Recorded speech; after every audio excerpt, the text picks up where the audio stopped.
Welcome to Mr. Hutchings History, where the past comes alive. Let's dive into today's story. All right, buckle up because we are diving headfirst this time into the thick of the anti-apartheid struggle in South Africa. And let me tell you, this isn't some dry history lesson. Oh no. This is about the women, the ones often left out of the history books, who stood up and said, no more. We're talking about a time when apartheid wasn't just like a policy on paper. It was everywhere, you know? But here's the thing, women were a force to be reckoned with. What's incredible is that they didn't just, react. They actively shaped the resistance. Yeah. They took charge. Okay, so how? Give me the details. How do they do that? Take the Federation of South African Women, the FSAW, formed in 1954. Okay. This wasn't just a group of women coming together. This was a direct challenge to everything the regime was trying to do. What do you mean? Apartheid, it thrived on division, Right. keeping different racial groups separate, at odds. But the FSAW, they said, nope, not today. They brought together women from all walks of life. Black, Indian, colored, even white women. They were all united. Wow. All united against this injustice. It was powerful. That's incredible. And it wasn't just talk, right? They took action. Like that march, the one with thousands of women marching on Pretoria. 20,000 women. August 9th, 1956. They marched on the Union buildings, the heart of government power. Wow, 20,000. That's a huge number of people. With a petition against the past laws. Can you imagine the courage in the face of that regime? It's hard to imagine, actually. For someone who wasn't there, can you paint a picture for me? What did those past laws actually mean for these women day to day? Imagine having to carry a passbook everywhere you went. Yeah. A document that, dictated your life where you could live, work, even visit. No way. Oh, yeah. For women, it was even worse. It meant their movement was even more restricted. Their ability to provide for their families was limited. Families were torn apart. That's awful. So this march, it became a symbol of their strength. Their slogan, you strike a woman, you strike a rock. I get chills just thinking about it. But the FSAW, their impact, it went way beyond this one event, right? This wasn't just a one-time thing. Oh, absolutely. They understood that real change. It's not about grand gestures. It's about the everyday work. What kind of work are we talking about? The FSAW, they were rooted in communities. They organized local campaigns. They supported unions, provided essential services, childcare, education. They knew it was all connected. So it's like they were fighting on all fronts, the big marches to show their strength, but also all the behind-the-scenes work, building solidarity, supporting each other, keeping the hope alive. Exactly. So they were organized, they had their strategy, but I bet there were other groups too, right? Other women who were like, we're in, let's do this. Oh, absolutely. And their stories are just as important, just as powerful. Okay, so tell me more. Who else was fighting back? Well, there's this group, the Black Sash, and their story. It might surprise you. Oh, all right, I'm intrigued. Lay it on me. These were white women, many of them from, pretty privileged backgrounds. Really? Yeah, and they decided they couldn't stay silent anymore. They had to take a stand against apartheid. Wow. I mean, it's one thing to say you disagree with something. It's another thing entirely to put yourself out there, to risk something, especially when you benefit from the system. Exactly, and that's what makes their story so powerful.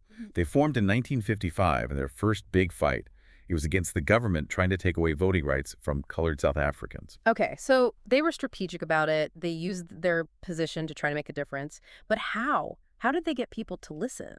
Okay, picture this. Lines of women, all dressed in black sashes, standing in complete silence.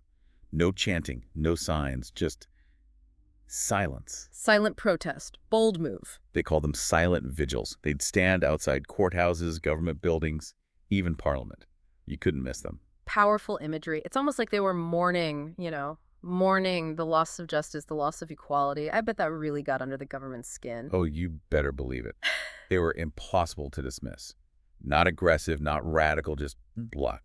Mothers, daughters, sisters, grieving for their country. And those images, they weren't just powerful in South Africa, right? The whole world saw them. Exactly.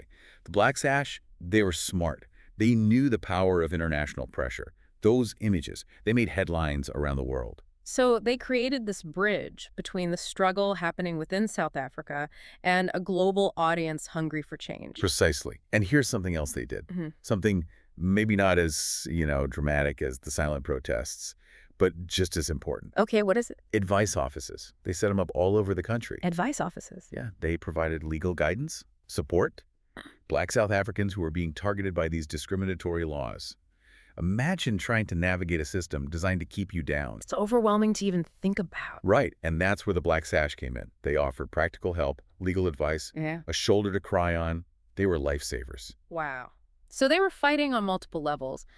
The big picture stuff, but also the everyday struggles. But as crucial as these organizations were, we can't forget about the women, the individuals, the ones who became icons of the struggle. Absolutely. And their stories are incredible, inspiring. Yeah, these weren't just organizations. They were made up of real people. So who should we talk about first? Well, you can't talk about the anti-apartheid movement without talking about Winnie Mandela. Mother of the nation. Exactly. She's someone whose story is really complex, right? I mean, she was this powerful figure, but there's also controversy. That's right. It's important to acknowledge that. But you can't deny her impact. Think about it. Nelson Mandela, imprisoned for 27 years. And Winnie, she became a symbol of defiance. She kept fighting even when he wasn't there. She faced harassment, imprisonment herself, banishment. She never backed down, never stopped fighting for her people. That's incredible. She kept the hope alive during all those years. I mean, how do you even do that when things are so dark, so difficult? She really galvanized people, especially women. She had this fire, this spirit. She was a powerful speaker, a charismatic leader. The government, they saw her as a serious threat. Her legacy might be complicated, but her impact on the movement, undeniable. A force of nature, for sure. But the anti-apartheid movement, it wasn't just about, protests and speeches, right? You had to work within the system, too, challenge it from the inside. Right, and that's where someone like Helen Suzman comes in. Helen Suzman, a white woman who served in Parliament. And she used that position to challenge apartheid for 36 years. 36 years. Can you imagine being that lone voice in a system that's trying to silence you? She was incredibly brave. What's amazing is she just never gave up, even when it felt like no one was listening. It would have been easier to just, go along with it. But not Helen. She used her platform to speak out against racial segregation, to demand better, to champion the rights of Black South Africans. Wow. What a legacy, a true testament to the power of, just one person who's willing to stand up for what's right. It makes you realize you don't need a huge platform to make a difference. Exactly. And then there's Ruth First, another incredible woman who risked everything to expose the truth about apartheid. Ruth First. She understood the power of information, of bearing witness. As a journalist, a scholar, she wrote about the forced removals, the exploitation, the violence. And she paid the ultimate price. Assassinated in 1982. It shows the danger these women were in every single day. Targeted, surveilled, imprisoned. They risked their lives to fight for what they believed in. And that's what connects all these stories, isn't it? What do you mean? All these women, they were brave. They were committed to justice. The FSAW, the Black Sash, Winnie Mandela, Helen Suzman, Ruth First, they were all fighting for the same thing. A just and equal South Africa. And they did it all in the face of incredible opposition.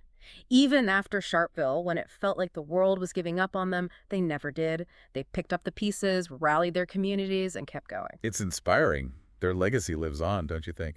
I think so, not just in the history books, but in the fight for social justice that's still happening today. They remind us that change is possible, but it takes constant work. It takes courage. It takes speaking out, even when it's hard. So yeah, I think their legacy is very much alive, and it's up to us to keep it going. I like that. So next time you think about the fight against apartheid, remember the women, remember their strength, their resilience, their unwavering commitment to justice. They changed the course of history, and their stories continue to inspire us today. Thanks for joining us for this incredible deep dive into the heart of the anti-apartheid struggle. Thanks for listening to Mr. Hutchings History. Keep exploring, and we'll see you next time.